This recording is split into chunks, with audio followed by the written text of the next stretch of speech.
में आएंगे। जो भी कर लो जल्दी कर लो और डाउट भेजा करो। और आज बेटा सॉल्यूशन की क्लास लगेगी 8 to 9 शाम में, ठीक है। जिन लोगों ने लगानी है लगा सकते हैं, आईडी तुम लोगों को पता है सेम ही रहती है। हमने 3 कॉलिगेटिव प्रॉपर्टी कर ली थी, आज हम ऑस्मोटिक प्रेशर से स्टार्ट करेंगे। 2 दिन का रह जाएगा, बस 2-3 दिन में खत्म कर दूंगी, ठीक है। चलो अब डी ब्लॉक हमारा चल रहा है, अब उस पर फोकस करना है, साथ साथ पिछले क्वेश्चंस करते जाओ और डी ब्लॉक तैयार करना शुरू कर दो। नोट्स तुमको बहुत अच्छे मिल रहे हैं, डेली का डेली मैं भेज देती हूँ, 2 PDF भेज चुकी हूँ, ठीक हुई बात। ओके सो एक बार थोड़ा देख लें क्या क्या पढ़ चुके हैं हम इस चैप्टर में। डी एंड एफ ब्लॉक चल रहा है बट अभी हम डी ब्लॉक कर रहे हैं। डी ब्लॉक को हम और क्या बोलते हैं, ट्रांजिशन एलिमेंट्स बोलते हैं। कोई बता सकता है कि ट्रांजिशन एलिमेंट्स क्यों बोलते हैं? They bring a change from most electropositive to most electronegative. You can say most electropositive to least electropositive elements. They bring a change. Like फिर दोबारा माइंड में रिवाइज करो, इधर एस ब्लॉक होता है बेटा, ये बीच में डी होता है, इधर पी होता है, ठीक है ना। तो ये एक चेंज लेके आते हैं, एस से पी की तरफ हमें लेके जाते हैं, इसलिए हम उन्हें ट्रांजिशन एलिमेंट्स बोलते हैं। और जशन D block D block element का जर्नल कॉन्फ़िगरेशन क्या होता है बेटा? नहीं, जर्नल मतलब एन की टर्म में बताना है, n-1 d 1 to 10 ns 1 to 2। जब भी जर्नल पूछेंगे तो ऐसे बोलना है, ठीक है। अच्छा, इसमें कौन से ग्रुप तक होता है पिया जो डी ब्लॉक होता है? वीडियो तुम लोगों ने फिर बंद कर लिया, भैया ऑन रखो कृपा करके। पिया कौन से ग्रुप तक होता है? Group 3 to group 12। कितने ग्रुप आ गए टोटल हर गुण इसमें? 3 से 10 ग्रुप्स हैं टोटल, ठीक है। ग्रुप किसको बोलते हैं? हॉरिजॉन्टल क्या वर्टिकल? पीरियोडिक टेबल में ग्रुप्स किसको बोलते हैं हम? हर गुण वर्टिकल जो कॉलम है उनको हम ग्रुप्स बोलते हैं, ठीक है। हॉरिजॉन्टल रोज को हम पीरियड्स बोलते हैं। ओके तो जो तुम्हारा डी है उसमें 4 ट्रांजिशन सीरीज होती हैं। पीरियड की बेसिकली बात है बट इसको ट्रांजिशन सीरीज बोलते हैं। 3D series, 4D series, 5D series and 6D series. तुम लोगों को मैंने याद करने बोला था, कौन मुझे सुनाएगा? पहले 3D सीरीज सुनाओ। जशन चलो 2 मिनट रुक जा भाई, चल निखिलेश तू सुना 3D सीरीज फटाफट। देखो टाइम नहीं मेरा वेस्ट करना, जल्दी से सुना दो।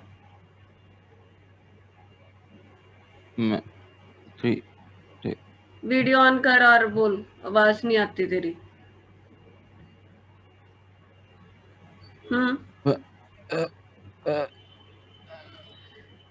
पता नहीं क्या हो रहा है। देखो स्कैंडियम बेटा याद कर लो इसे 21 से। चलो मान्या तुम सुनाओ, आती है ना तुमको? V vanadium, Cr chromium, manganese, ferrous, iron, फिर कोबाल्ट, निकल, जिंक, कॉपर, जिंक, और ठीक है। यस 21 to 30, ठीक है। देखो मैं दोबारा लिख रही हूँ, सभी लोग कॉपी पे लिखेंगे एक बार। लिखो जरा मेरे साथ लिखो। Scandium, titanium, vanadium, chromium, manganese, iron, cobalt, निकल, कॉपर, जिंक। कहाँ से कहाँ तक है ये अक्षित?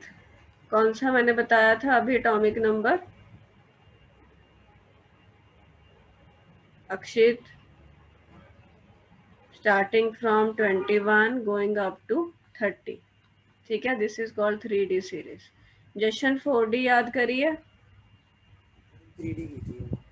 3D की अब कर लो बेटा, फिर सभी लोग 4D भी। आती है किसी को?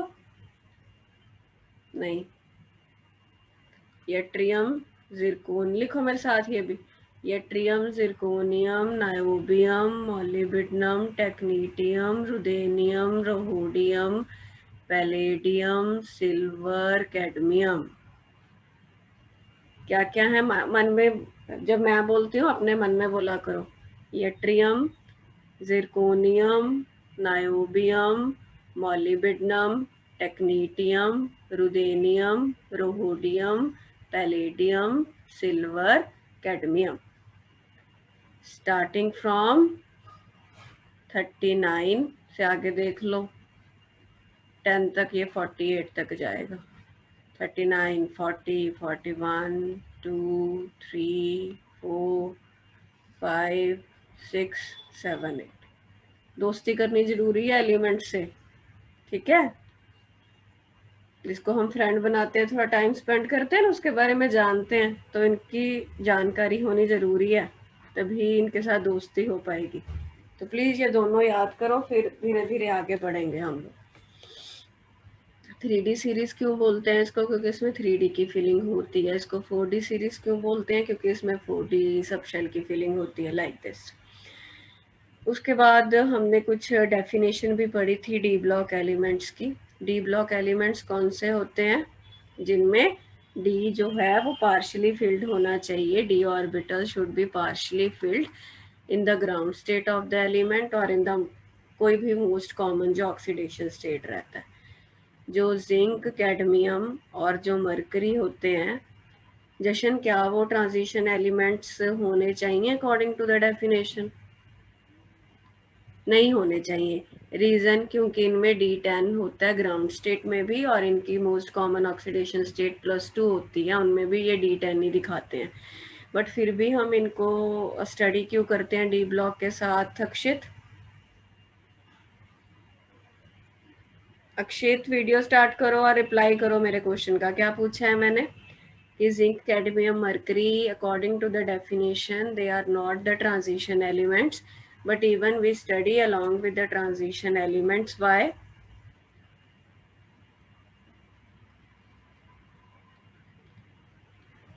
To maintain the symmetry of the element, you can say to maintain the symmetry of the periodic table. आई बात समझ में? और इसकी बेटा प्रॉपर्टीज पढ़ी थी हमने, 4-5 प्रॉपर्टीज कर ली थी। सबसे पहली प्रॉपर्टी क्या करी थी हमने? Metallic character. मेटालिक कैरेक्टर, ये सारे जो डी ब्लॉक के एलिमेंट्स हैं ये मेटल्स होते हैं।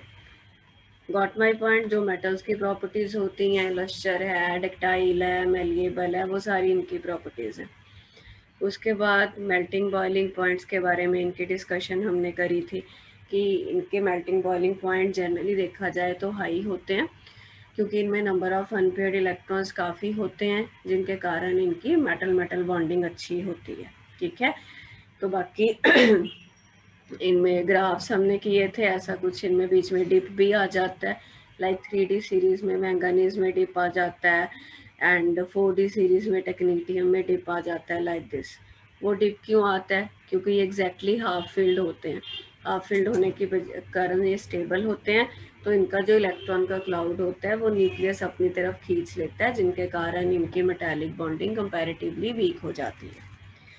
तो same trend enthalpy of atomization में हमें मिला था। इसमें क्या यही क्वेश्चन आता है कि एंथैल्पी ऑफ एटमाइजेशन क्यों हाई रहते हैं? क्या होता है एंथैल्पी ऑफ एटमाइजेशन पिया?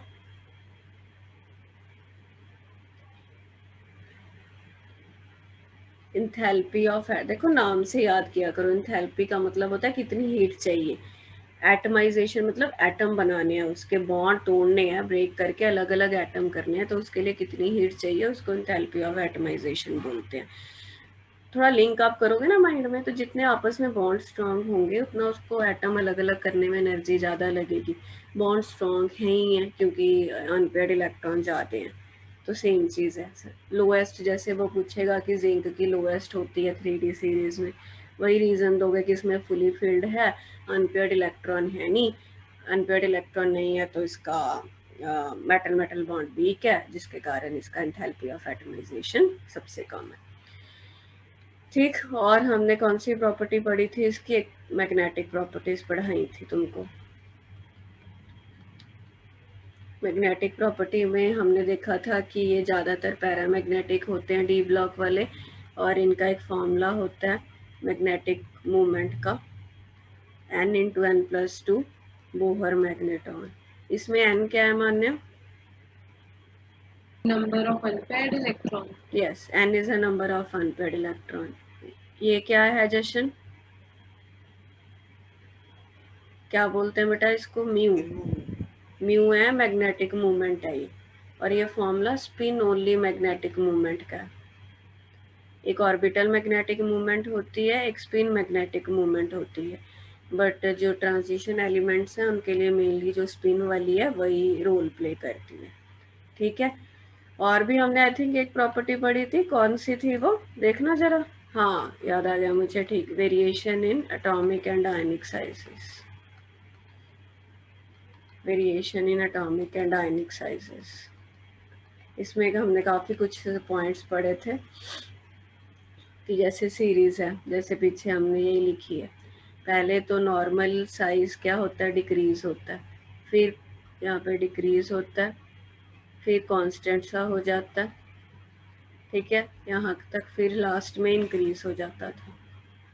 डिक्रीज़ नॉर्मल जो होता है, रीज़न पीरियड में साइज़ कम होता है ना, क्या रीज़न होता है इसका? कि इलेक्ट्रॉन सेम शेल में जाए जा रहे हैं बट इफेक्टिव न्यूक्लियर चार्ज बढ़ी जा रहा है, ठीक है, एंड डी का स्क्रीनिंग इफेक्ट पुअर होता है, इसके कारण साइज डिक्रीज हो जाता है। बट उसके बाद का कांस्टेंट सा क्यों होता है? क्योंकि डी में इलेक्ट्रॉन बढ़ने लग गए अब, D5 D6, चाहे स्क्रीनिंग इफेक्ट पुअर है बट डी में कुछ तो इलेक्ट्रॉन है जिसके कारण वो 4s को स्क्रीन कर देते हैं न्यूक्लियस के इफेक्ट से, जिसके कारण काउंटर हो जाते हैं दोनों फोर्सेस। न्यूक्लियस अंदर खींच रहा था, स्क्रीनिंग इफेक्ट उसको खींचने नहीं दे रहा, फोर्सेस कट जाते हैं, साइज कांस्टेंट। और यहाँ पे बढ़ क्यों जाता है? क्योंकि यहाँ पे रिपल्सिव फोर्सेस डोमिनेंट हो जाते हैं। ठीक है, तो ये था। और एक हमने इसमें लेंथेनाइट कॉन्ट्रैक्शन का कंसेप्ट किया था, याद है किसी को? बता सकता है कोई क्या होता है लेंथेनाइट कॉन्ट्रैक्शन?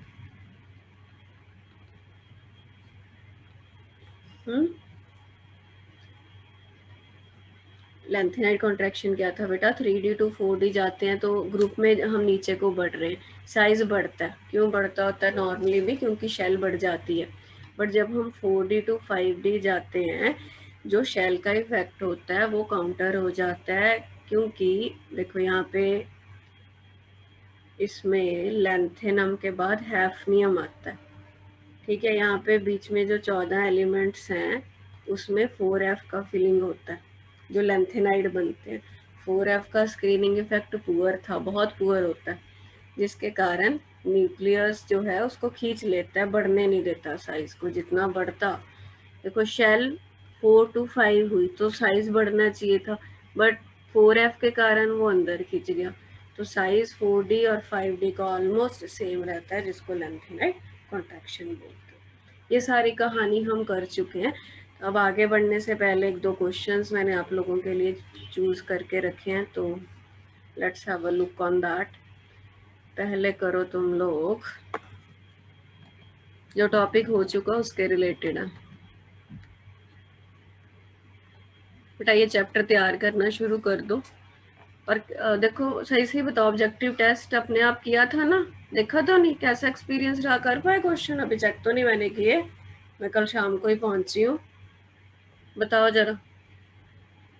मैम इजी था, मेटलर्जी का तो सारा एनसीईआरटी का था जो आपने कहा था याद करो, और ऑब्जेक्टिव भी इजी था, बस वो ना केमिकल काइनेटिक्स का एक क्वेश्चन नहीं हुआ, एक थोड़ा इलेक्ट्रो का था, वो दो क्वेश्चन नहीं हुआ, एक था मेन, कल बाकी सारा ठीक ठाक किए हुए थे।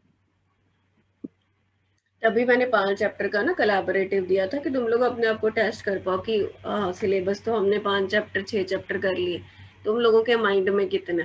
ये ना अपने आप को टेस्ट करते रहना चाहिए, बार बार पिछले चैप्टर्स उठा के। मैं भी बीच बीच में टेस्ट लेती रहूंगी, इससे क्या होता है माइंड से स्किप नहीं होता, फिर पता भी लगता है कि हाँ हमें इतना आता है, हमें इतना और पढ़ने की ज़रूरत है। ठीक है जी, ओके बेटा, please focus on question number 65। देखो क्या बोल रहे, कहता ये सब्जेक्टिव क्वेश्चन है। पहले आईआईटी में ना ऐसे क्वेश्चन आते होते थे सब्जेक्टिव फॉर्म में। कंपाउंड ऑफ वेनेडियम, कोई वेनेडियम का कंपाउंड है बोलता है जिसकी मैग्नेटिक मोमेंट इतनी पाई गई, कितनी पाई गई 1.73 बोहर मैग्नेटॉन, उसकी वैल्यू निकल के आई म्यू की। ठीक है, क्या बोलता है फिर, work out the electronic configuration of the vanadium ion in the compound. कहता जो भी वेनेडियम मतलब जो कंपाउंड की इन लोगों ने पता की मैग्नेटिक मूवमेंट, उसमें ये पूछ रहा है कि वेनेडियम का ऑक्सीडेशन स्टेट कितना होगा, ये पूछ रहा है। क्वेश्चन समझ में आ गया? Yes ma'am. प्लीज इसको नोट कर लो, फिर मैं इसको कराती हूँ। नोट्स जो भेजती हूँ ना मैं, उसमें क्वेश्चन नहीं रहेंगे, पहले बता रही हूँ। तो क्वेश्चन अलग पेज पे लिख के जो पीडीएफ भेजूंगी उसका प्रिंट आउट लेके साथ में पेस्ट करके रख लेना। नोटेड?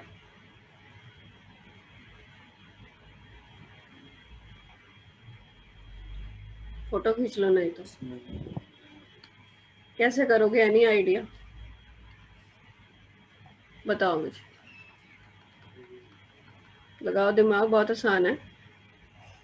मैम n की वैल्यू आ गई है। फॉर्मूला लगा के n की वैल्यू पहले फाइंड करेंगे। ठीक है, बिल्कुल ठीक जा रहे हो बेटा, बाकी लोग भी प्लीज ट्राई इट आउट। क्या मैम n लगता की है, दो वैल्यूज आई हैं, कौन सी लेंगे इसमें? क्या क्या आई है बताना। एक 1 आई और एक -3 आई है। नंबर ऑफ रुक जाओ एक मिनट, जशन बोल रहा है एन की 1 लेंगे बेटा, क्योंकि नेगेटिव तो हो नहीं ना सकती, है ना, नंबर ऑफ अनपेयर्ड इलेक्ट्रॉन है ना। तो देखो आपने क्या वो पूरा सॉल्व किया होगा, कैसे किया जशन, तो उसकी जरूरत भी नहीं है, पता है कैसे करो, ऐसे लिख सकती हूँ मैं। पिया, हर गुण समझ में आ रहा है? Yes ma'am. अब ये जो वैल्यू है तुम लोगों को शायद पता होगा, √3 इतना होता है, पता है कि नहीं पता? Yes ma'am. Yes ma'am. तो √3 अंडर रूट कट गया, तो अब 3 कब आएगा, एन की वैल्यू 1 पुट करेंगे तभी ये 3 आएगा, और तो कोई ऑप्शन है ही नहीं। ऐसे भी कर सकते हो, बाकी जैसे जशन ने किया पूरा स्क्वायर रूट, वो क्या वो हीरोज फॉर्मूला होता है आई थिंक, ये वाला ऐसे किया, ऐसे ही किया बस। रूट्स बना लिए होंगे, वैसे जैसे मर्जी कर लो। ठीक है, तो एन की वैल्यू 1 आ जाएगी, माइनस तो बेटा लेंगे ही नहीं इस केस में। अब 1 आ गई, अब क्या करें, 1 आंसर नहीं है, बट उसने क्या पूछा है, अनपेयर्ड इलेक्ट्रॉन तुम्हारे 1 निकले हैं। और वेनेडियम का एटॉमिक नंबर बताना, निखिलेश वेनेडियम का एटॉमिक नंबर बता दे, कहाँ है भाई, चला गया। अक्षित 24 24 किसने बोला?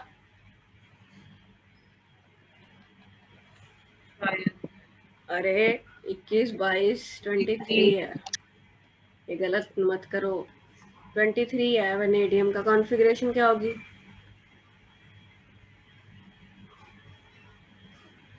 आर्गन 4s2 3d3 होगी ना बेटा, न्यूट्रल स्टेट में कॉन्फ़िगरेशन 18 19 20 23 हो गया ना। हुनों की पूछ रहे हैं, हमें पूछ रहा है कि अब मुझे ये बताओ कि वो कितने इलेक्ट्रॉन लूज करे कि अनपेयर्ड इलेक्ट्रॉन एक बचे। दोबारा सुनो मेरी बात ध्यान से, ये वेनेडियम न्यूट्रल है, इसकी कॉन्फ़िगरेशन ऐसे है, डी में 5 होते हैं ना ऑर्बिटल, 1 2 3 4 5, 3 भरे हुए। अब ये कितने इलेक्ट्रॉन लूज कर दे कि उसके पास एक अनपेयर्ड क्यों बचाना है, क्योंकि हमारा एक ही आया भाई, तो 2 4s के जाएंगे, 2 3d के जाएंगे, d1 बचेगा, तभी उसका अनपेयर्ड इलेक्ट्रॉन एक आएगा कि नहीं, 4 इलेक्ट्रॉन लूज करेगा, इसका मतलब वेनेडियम +4 आयन बना हुआ है। दोबारा बताती हूँ क्या बोला मैंने, क्वेश्चन देखो क्या था, हमें मैग्नेटिक मूवमेंट दिया था, हमें ये पूछा था कि इतनी मैग्नेटिक मूवमेंट के साथ वेनेडियम कौन सी ऑक्सीडेशन स्टेट दिखा रहा है और उसका कॉन्फ़िगरेशन क्या है। तो हमने क्या अप्रोच बनाई, हमने अनपेयर्ड इलेक्ट्रॉन ढूंढ लिए, फिर हमने वेनेडियम का कॉन्फ़िगरेशन लिखा न्यूट्रल का, फिर मैंने देखा कि अनपेयर्ड इलेक्ट्रॉन एक है, तो वो कितने इलेक्ट्रॉन लूज करे कि अनपेयर्ड एक बचे, 4 लूज करे, तो वेनेडियम +4 आयन है और कॉन्फ़िगरेशन 3d1 है। Is it clear? Yes ma'am. Yes, ma'am. ऐसे क्वेश्चन बोर्ड में भी आ सकते हैं आपको, ठीक है।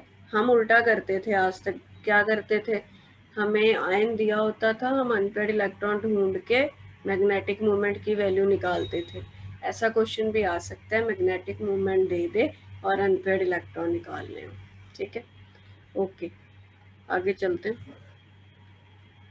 और है 65,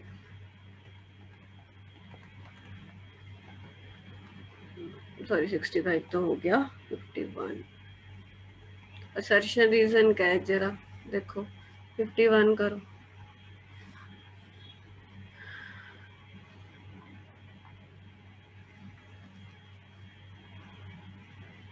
ऊपर दिया हुआ है, केसेस दिए हुए हैं, देखो कौन सा ऑप्शन मोस्ट अप्रोप्रिएट बैठ रहा। क्या स्टेटमेंट 1 सही है?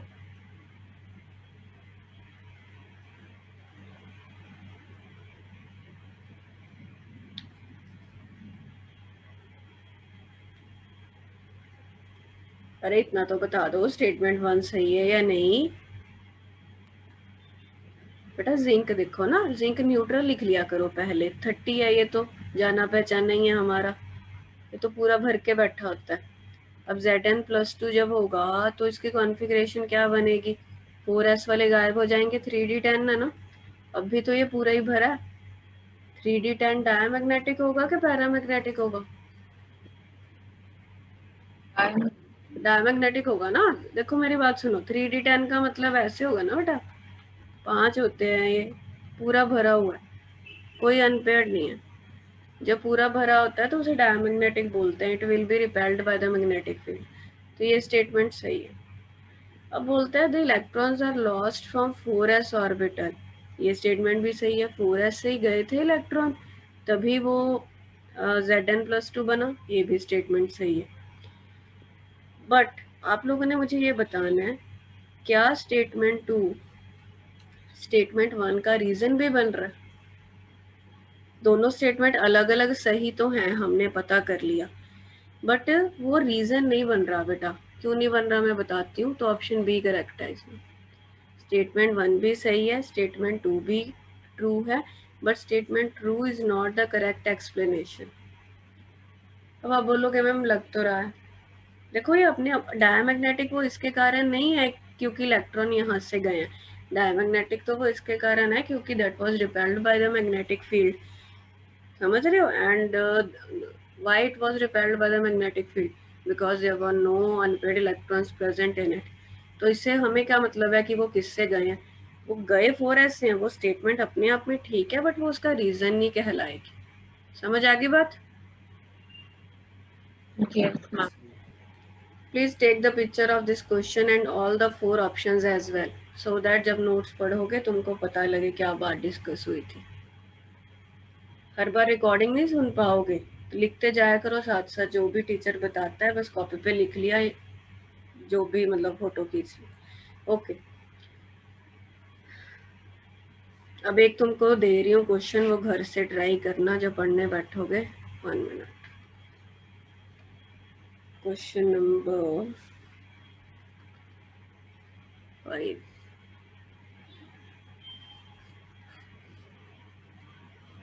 ये वाला खुद से ट्राई करना है, मैं नहीं बताऊंगी। इसका पिक लो।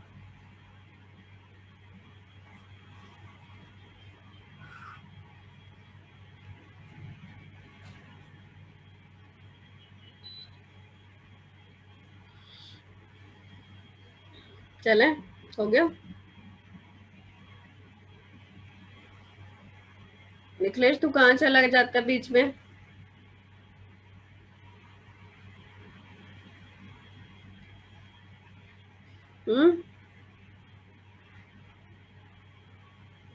नेट प्रॉब्लम, चलो कोई बात नहीं। चलो बेटा लिख लिया सबने? Ma'am, एक मिनट।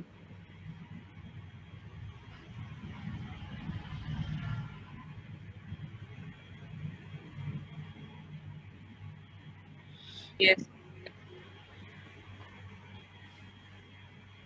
ओके, अब शुरू करते हैं हम, कुछ और प्रॉपर्टीज देखते हैं इसकी।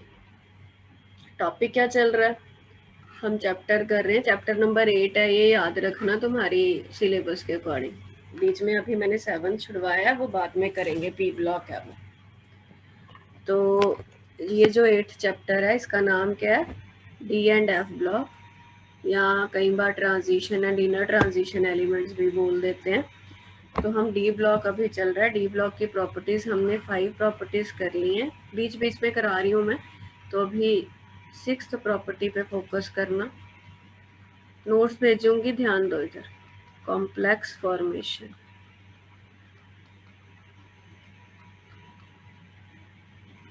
कॉम्प्लेक्स क्या होते हैं बेटा, तुम ना ऐसी चीजें देखोगे, ऐसा कुछ लिखा होता है बहुत बार, हमने उसमें भी देखा था, मेटलर्जी में एक फोर्थ फ्लोटेशन पढ़ा था, उसमें एक डिप्रेसेंट में भी एक ऐसा कॉम्प्लेक्स सा देखते हो तुम लोग, किया था ना, सोडियम साइनाइड और उसका मिक्सचर था वो, जिंक ब्लेंड और गैलीना का।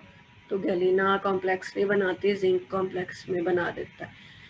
तो ऐसे कॉम्प्लेक्सेस होते हैं, कुछ और भी देखते हैं हम लोग।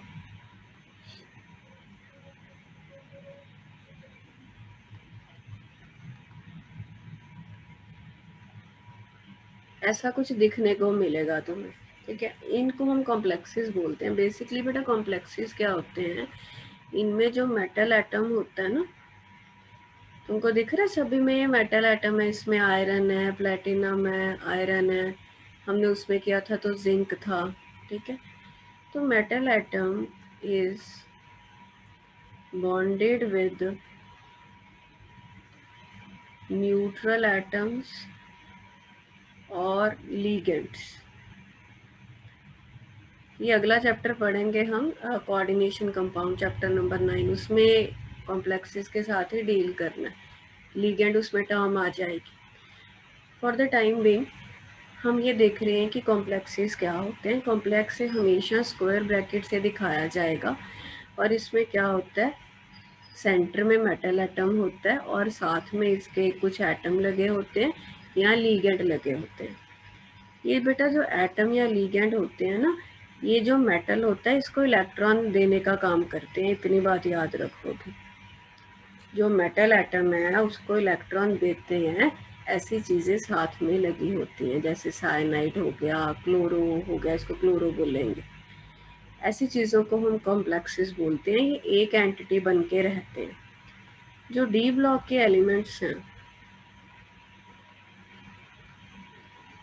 D block elements have high tendency for complex formation.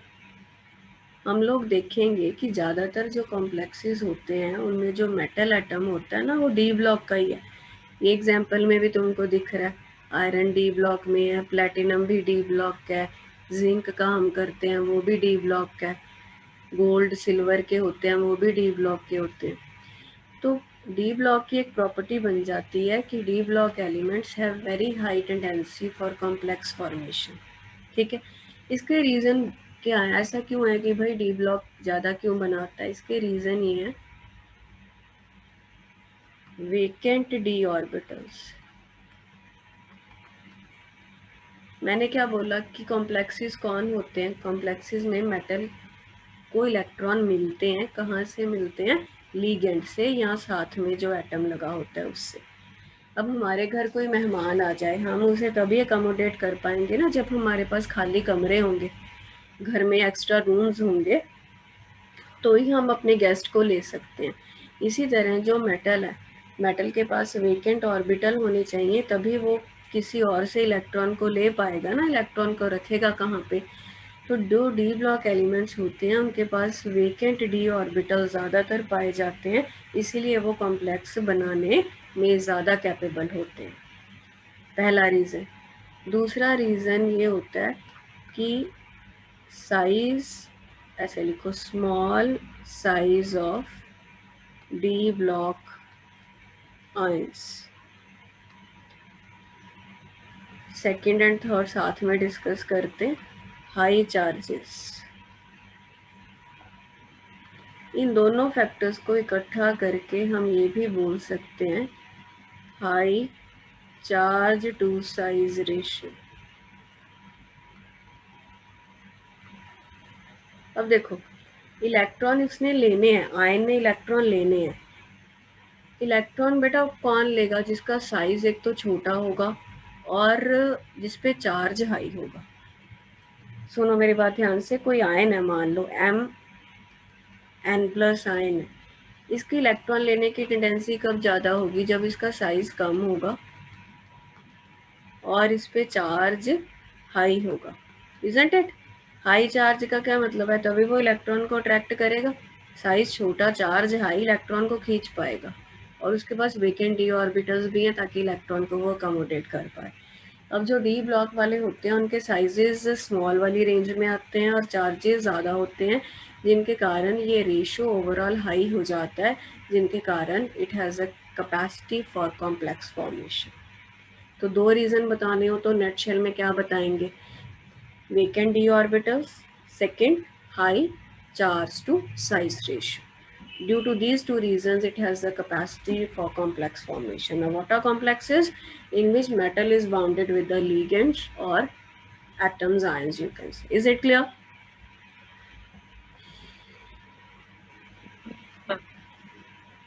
Yes, other people, Akshit, Niklesh, Priya, Jashan, clear है बेटा? Please reply quickly. Yes, ma'am. Okay. So 6 property हो गई, अब 7 देखते हैं। अगली प्रॉपर्टी है बेटा catalytic property. Okay, now let me start the new meeting. It's only 1 minute is left.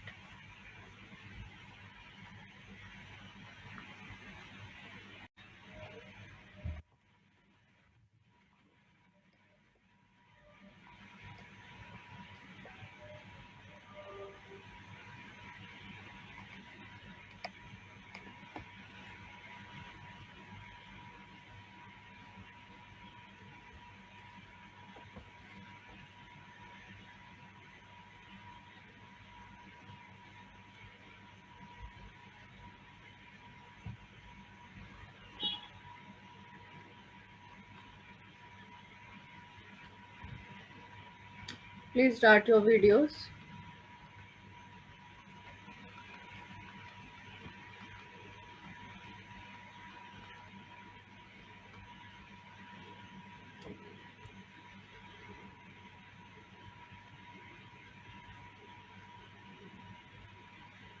या आज से शुरू हुई क्लासेस?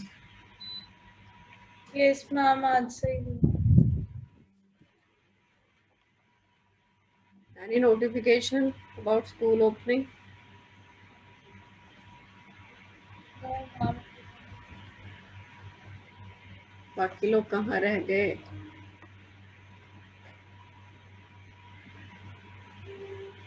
तो केमिस्ट्री के आपके 2 चैप्टर्स हुए पड़े हैं ना वहाँ पे, कि 3 हुए पड़े? तो पे आज तक केमिस्ट्री क्लास ही नहीं लगी।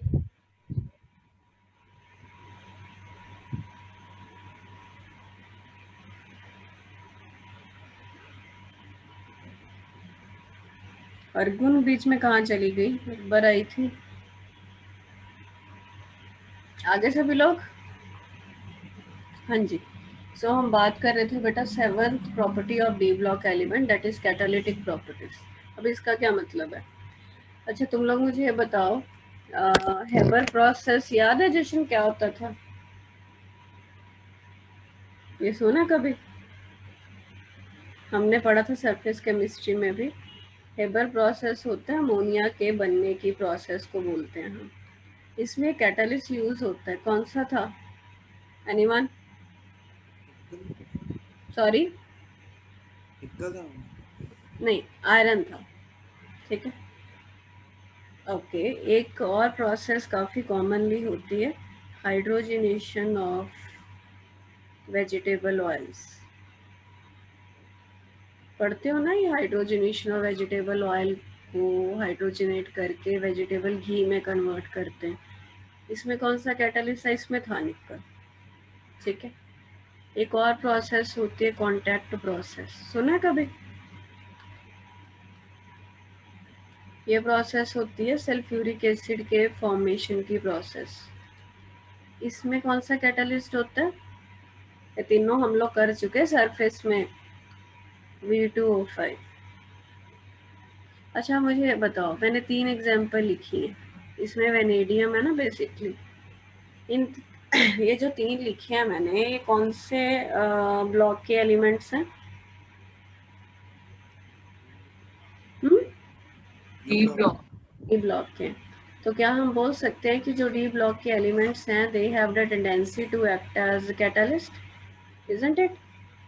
सो Yes. आई कैन राइट, ये एग्जाम्पल भी याद करनी है, D block elements have high tendency, उनके बारे में जान रहे हैं हम। ये ब्लॉक्स में यही है कि हमको डी ब्लॉक के बारे में जानना है, उनसे दोस्ती करनी है, बस ये अपना ध्यान रखो।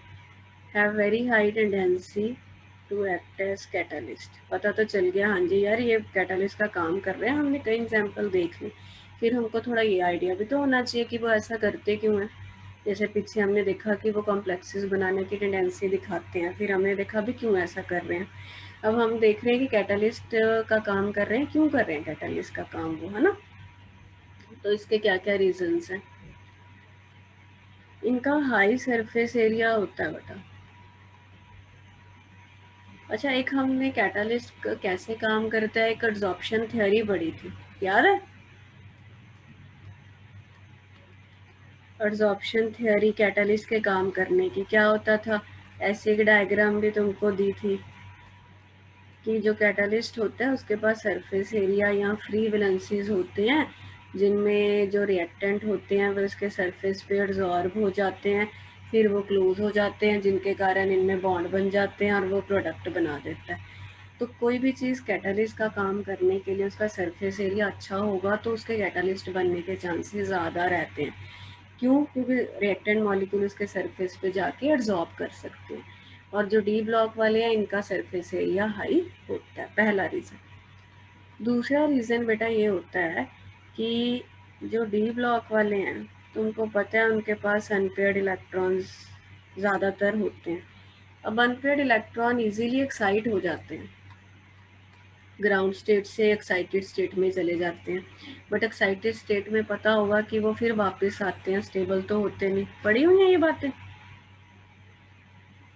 पहले इलेक्ट्रॉन है ना, ये न्यूक्लियस है, ये इनके डिफरेंट शेल्स होते हैं, N1 2 3 4। तो unpaired electron has the high tendency कि वो एनर्जी लेके हायर स्टेट में चला जाए, बट हायर स्टेट में कभी भी इलेक्ट्रॉन स्टेबल नहीं होता, तो वो वापस आते हैं। जब वो वापस आते हैं तो वो एनर्जी एमिट करते हैं अलग अलग वेवलेंथ की।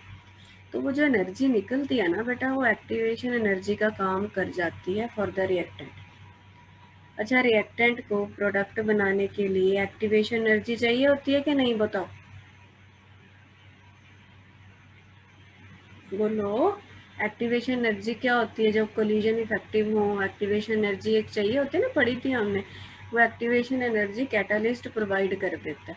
कैसे प्रोवाइड कर देता है? क्योंकि इसके पास अनपेयर्ड इलेक्ट्रॉन है, तो वो डिफरेंट डिफरेंट वेवलेंथ की एनर्जी एमिट करता है, which act as activation energy. समझ में आ गया ये पॉइंट? थर्ड रीज़न एक और होता है कि जो डी ब्लॉक वाले एलिमेंट्स हैं, दे show variable oxidation states. OS मतलब ऑक्सीडेशन स्टेट। ये प्रॉपर्टी हम अलग से भी पढ़ेंगे, फॉर द टाइम बिंग इतना तो तुमको मालूम ही है। जैसे आयरन है, इतना तो जानते हो ना कि वो +2 भी दिखाता है, +3 भी दिखाता है। ज़्यादातर जो डी ब्लॉक के एलिमेंट्स होते हैं ना, वो वेरिएबल ऑक्सीडेशन स्टेट्स दिखाते हैं। जैसे टाइटेनियम में भी पढ़ेंगे, +2 भी होती है, +4 भी होती है, वेनेडियम की बहुत सारी होती हैं, +5 तक जाती हैं, ऐसे। तो वेरिएबल ऑक्सीडेशन स्टेट होने से क्या होता है वो हम करते हैं। पहले 3 रीज़न याद कर लो, माइंड में बिठा लो। डी ब्लॉक वाले कैटलिस्ट का काम करते हैं, हमने देखा क्यों करते हैं, क्योंकि इनका सरफेस एरिया हाई है, इनके पास अनपेयर्ड इलेक्ट्रॉन है, जिनके कारण ये एक्टिवेशन एनर्जी भी प्रोवाइड करा सकते हैं रिएक्टेंट को, और they have the capacity to show variable oxidation state. Now what happened with variable oxidation state? Here is one example, please look at that. इस आयन का नाम क्या है, ये वाला? Iodide ion. इस आयन का नाम है बेटा पर सल्फेट आयन बोलते हैं इसको, S2OH2 नेगेटिव को। अभी मैं पूरा रिएक्शन लिख रही हूँ, फिर मैं तुमको इसके बारे में बताऊंगी। इसको बैलेंस कर ले। ये एक रिएक्शन होता है, ठीक है। अब इस रिएक्शन में आयरन जो है वो कैटालिस्ट का काम करता है। ये रिएक्शन में हो क्या रहा है, ये पर सल्फेट आयन आयोडाइड आयन की ऑक्सीडेशन कर रहा है, खुद की रिडक्शन हो रही है। आयोडाइड आयन की क्या कर रहा है, ये ऑक्सीडेशन कर रहा है, उसको ऑक्सीडाइज कर रहा है। अब इसमें आयरन जो है वो क्या काम करता है, कैटालिस्ट का। हम क्या देखना चाहते हैं, हम ये देख रहे हैं कि आयरन की जो वेरिएबल ऑक्सीडेशन स्टेट है वो इस रिएक्शन को कैसे कैटालाइज करती है। Let's have a look. पहले स्टेज में ये स्टेप होता है इसमें। अब तुम मुझे बताओ कि इस स्टेप में किसकी ऑक्सीडेशन हुई, किसकी रिडक्शन हुई, बताओ जरा। इसकी -1 से 0 ऑक्सीडेशन स्टेट हुई, तो इसकी ऑक्सीडेशन हुई, इसकी क्या हुई, रिडक्शन। अब ये आयरन कहाँ से आ गया, वो कैटलिस्ट का काम कर रहा है। अब आयरन की यहाँ पे कितनी स्टेट थी, +3, यहाँ पे कितनी स्टेट है, +2, तो इसकी क्या हुई, रिडक्शन हुई।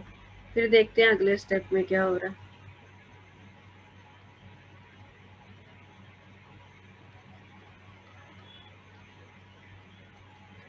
अगले स्टेप में बेटा ये हो जाता है, तो बैलेंस करके नहीं लिख रही मैं, ऐसे ही लिख रही हूँ, ठीक है। चलो लिखना तो लिख भी लो भाई, 2, ठीक।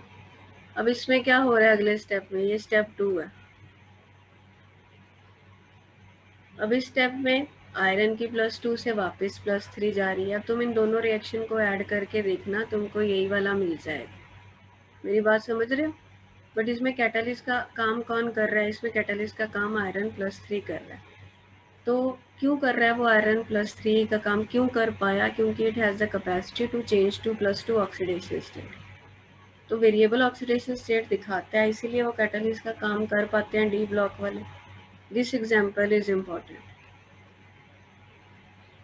समझ में आ गई दोनों प्रॉपर्टीज अभी तक जो आज नहीं कराई हैं। कॉम्प्लेक्स फॉर्मेशन कैटालिस्ट का काम कर रहा है। अब अगली प्रॉपर्टी देखते हैं, कितनी होगी अपनी, 7।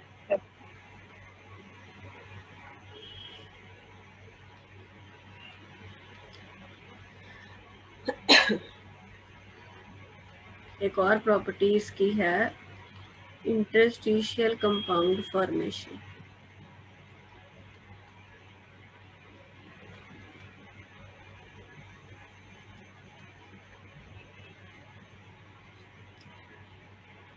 ये क्या होते हैं इंटरस्टिशियल कंपाउंड्स, बेटा क्या होते हैं, तुम लोग सॉलिड स्टेट चैप्टर पढ़ के आए हो, उसमें हमने देखा ना कि जो ऐसी पैकिंग करते हैं, क्रिस्टल्स बनाते हैं, सारी कहानी हमने देखी थी।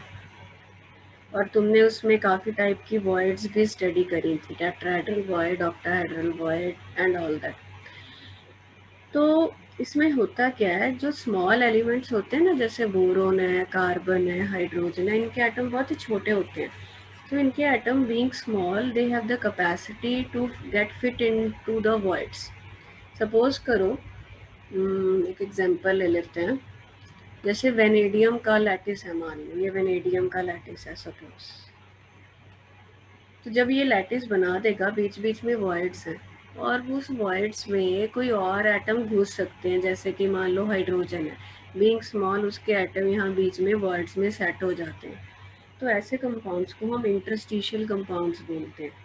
इंटरस्टिशियल कंपाउंड्स मतलब जो इंटरस्टिशियल वॉइड्स में जा सकते हैं, छोटे atom like boron, carbon, hydrogen, they can get fit into the interstitial void of the lattice.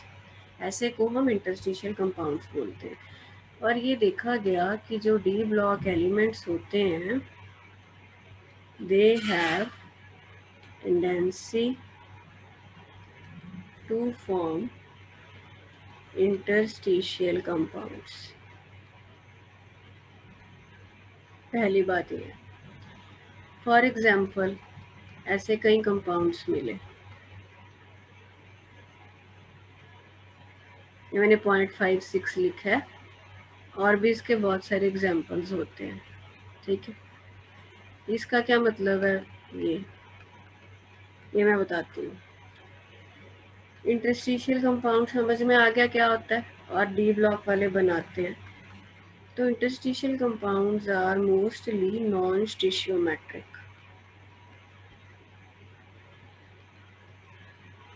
स्टिशियोमेट्रिक और नॉन स्टिशियोमेट्रिक क्या होते हैं भाई, बताओ, पढ़ चुके हो तुम लोग +1 में। ये भी एक होता है मैंगनीज का। नॉन स्टिशियोमेट्रिक बेटा वो होता है जिसमें रेशो कोई फिक्स नहीं रहता। जैसे वाटर है, वाटर का तो फॉर्मूला हमेशा H2O ही है, हमें पता है कि 2 एटम हाइड्रोजन के हैं तो 1 एटम ऑक्सीजन का है। ये तो कोई फॉर्मूला नहीं ना बना, वेनेडियम 1 हाइड्रोजन 0.56, है ना, ये तो कोई फॉर्मूला नहीं बना। तो ऐसे कंपाउंड्स को हम नॉन स्टिशियोमेट्रिक बोलते हैं, मतलब जिसमें रेशो वेरी कर सकता होता है। क्यों वेरी करेगा, वही है कि कितने एटम बीच में जा रहे हैं, हाइड्रोजन के, वेनेडियम के, लैटिस है सपोज करो, तो उस पर डिपेंड करते हैं। That is little bit variable depending upon the temperature pressure conditions. तो इंटरस्टिशियल कंपाउंड्स कैसे होते हैं, नॉन स्टिशियोमेट्रिक होते हैं, और होते क्या हैं, जिनमें small atoms like boron, carbon, nitrogen, hydrogen बीच में घुस जाते हैं मेन लैटिस के। और इंटरस्टिशियल कंपाउंड की कुछ प्रॉपर्टीज हमको पढ़नी है, वो हार्ड होते हैं काफ़ी, ठीक है। इवन जो बोराइड्स होते हैं, बोराइड मतलब जिसमें बोरोन घुसेगा, वो डायमंड तक की हार्डनेस के होते हैं, and they are chemically inert होते हैं, रिएक्टिव कम होते हैं ये interstitial compounds, and metallic character इनका काफ़ी होता है, मेटालिक कंडक्टिविटी वगैरह दिखाते हैं। बस ये कुछ करेक्टर्स हैं इंटरस्टिशियल कंपाउंड्स के। समझ में आ गया ये करेक्ट प्रॉपर्टी डी ब्लॉक का? क्लियर है, बोलो। Yes. ओके, 8 प्रॉपर्टी हो गई। अब आते हैं अगली प्रॉपर्टी पे, very very important, ionization enthalpies. अब हमने नॉलेज लेनी है डी ब्लॉक की आयोनाइजेशन एंथैल्पीज के बारे में, और इसमें रिलेशंस क्या क्या है। ये डिस्कस करने से पहले तुम लोग मुझे ये बताओ कि what is ionisation enthalpy, anyone? जो एनर्जी रिक्वायर्ड ताकि आयंस बन पाए। हाँ, देखो बहुत सिंपल सी बात है। आयनाइजेशन एंथैल्पी क्या होती है कि बेटा हमको इलेक्ट्रॉन रिमूव करना होता है आउटर मोस्ट शेल से, so that to convert it into gaseous ion. कोई भी एग्जांपल ले लो, जर्नल ले लेते हैं, मान लो M कोई गैसियस फॉर्म में तुम्हारे पास एटम था, मुझे इसमें से इलेक्ट्रॉन निकालना है। तो इलेक्ट्रॉन निकालने के लिए कुछ एनर्जी लगती होती है। क्यों लगती है? एटम का स्ट्रक्चर भाई क्या है, ये न्यूक्लियस है, शेल्स में इलेक्ट्रॉन्स है, कुछ ऐसे रैंडमली बना रही हूँ मैं। ये आउटर मोस्ट शेल में से हमको ये इलेक्ट्रॉन को रिमूव करना है। अब सभी इलेक्ट्रॉन्स को न्यूक्लियस ने तो खींच के रखा ही है, इसको भी खींच के रखा है, तो ये फोर्स को हटाने के लिए कुछ बाहर से एनर्जी देनी पड़ेगी। That energy is called ionization enthalpy. amount of energy required to remove the outermost electron to convert it into gaseous ion, that is called ionization energy. अब आयनाइजेशन एनर्जी डी ब्लॉक में क्या trend दिखाती है? Trends कैसे करते होते थे, पहले पीरियड में देखते हैं। पीरियड में पिया साइज बढ़ता होता है कि कम होता है? जर्नल ट्रेंड क्या है, बोलो। कोई भी पीरियोडिक टेबल तुम पीरियड ले लोगे पीरियोडिक टेबल का, उसमें साइज क्या वेरिएशन दिखाता है? साइज डिक्रीज करता है, ठीक है। ये पिक्चर माइंड में रखो, कर चुके हैं हम ये। तो अब साइज डिक्रीज कर रहा है तो जो इलेक्ट्रॉन है वो और क्लोज होता जाएगा न्यूक्लियस के, तो उसको निकालने के लिए एनर्जी और ज़्यादा लगती है। तो पीरियड में नॉर्मल ट्रेंड क्या होता है, ionisation enthalpy increases due to decrease in size, और you can say due to increase in the effective nuclear charge. And general trend group में क्या होता है, साइज बढ़ता है, साइज बढ़ेगा तो इलेक्ट्रॉन दूर होता जाएगा न्यूक्लियस से, दूर होता जाएगा तो आयनाइजेशन एंथैल्पी डिक्रीजेस। यही बात है। ये समझ में आ गए जनरल ट्रेंड्स? ठीक है, अब हम देखते हैं कि डी ब्लॉक में क्या कहानी है। पहले इसमें पॉइंट क्या है बेटा, ये देखो, फिर प्रोडक्ट टेबल माइंड में लेके आओ। इधर एस ब्लॉक था, ये बीच में डी ब्लॉक है और यहाँ पे पी ब्लॉक है। ठीक है, तो जो डी ब्लॉक वाले हैं, देखो ऐसे हम सोच सकते हैं कि ऐसे जा रहे हैं ना, ये पीरियड बन गया एक। तो डी ब्लॉक वालों की आयनाइजेशन एंथैल्पी एस और पी के बीच में लाई करेगी, इजंट इट? तो मैं लिख सकती हूँ ionization of D block elements is in between S and P block. S block से हायर होगी, isn't it? Higher than S, lower than P.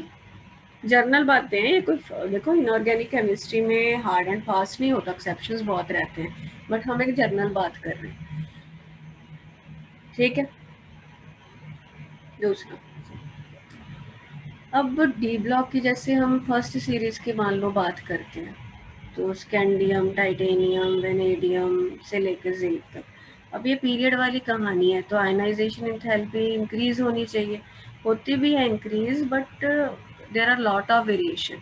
No doubt ionization enthalpy increases, but lot of variations are there.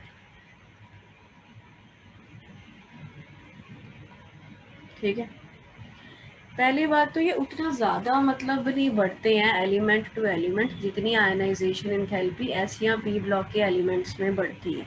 क्या मतलब मेरे कहने का? मेरे कहने का ये मतलब है कि मान लो हम एस ब्लॉक के कोई एलिमेंट उठा के इनका देख रहे हैं कि पर एलिमेंट कितना आयनाइजेशन एंथैल्पी बढ़ता है, पीरियड की बात कर रही हूँ, बढ़ेगा तो सही, एंड पी ब्लॉक में भी बढ़ता है एलिमेंट्स में, बट ये डी ब्लॉक में भी बढ़ता है, बट ये देखा गया कि उतना ज़्यादा नहीं बढ़ता जितना नॉन ट्रांजिशन एलिमेंट्स में बढ़ता है, सक्सेसिव एलिमेंट्स में। Are you getting what I am trying to say? क्या बोल रही हूँ मैं, कि जैसे हम स्कैंडियम टू टाइटेनियम गए, सपोज साइज कम होगा, क्यों कम हो रहा है? इफेक्टिव न्यूक्लियर चार्ज बढ़ रहा है, तो आयनाइजेशन एंथैल्पी बढ़ती तो पाई गई, बट उतना ज़्यादा नहीं बढ़ रही थी जितना पी ब्लॉक या एस ब्लॉक के एलिमेंट्स में बढ़ रही थी। क्लियर? ये बात समझाई मेरी? Yes. ठीक है, अब ना मैं तुमको वैल्यूज लिख दूंगी कि कितनी कितनी कितनी वैल्यूज हैं इनके आयनाइजेशन एंथैल्पीज की, वो याद नहीं करनी, only for understanding the trends. तो वो हम फिर नेक्स्ट लेक्चर में करते हैं। ठीक है, 2-3 इसमें काफ़ी पॉइंट्स हैं, इतना पढ़ लेना बेटा, नोट्स भेजूंगी मैं, और शाम को 8 बजे तुम्हारी कॉलिगेटिव प्रॉपर्टी की क्लास होगी। जो बच्चे लगाना चाहते हैं प्लीज़ अटेंड कर लेना, जिनका टॉपिक वीक है या मिस हुआ होगा। Okay, bye bye, will meet in the next class.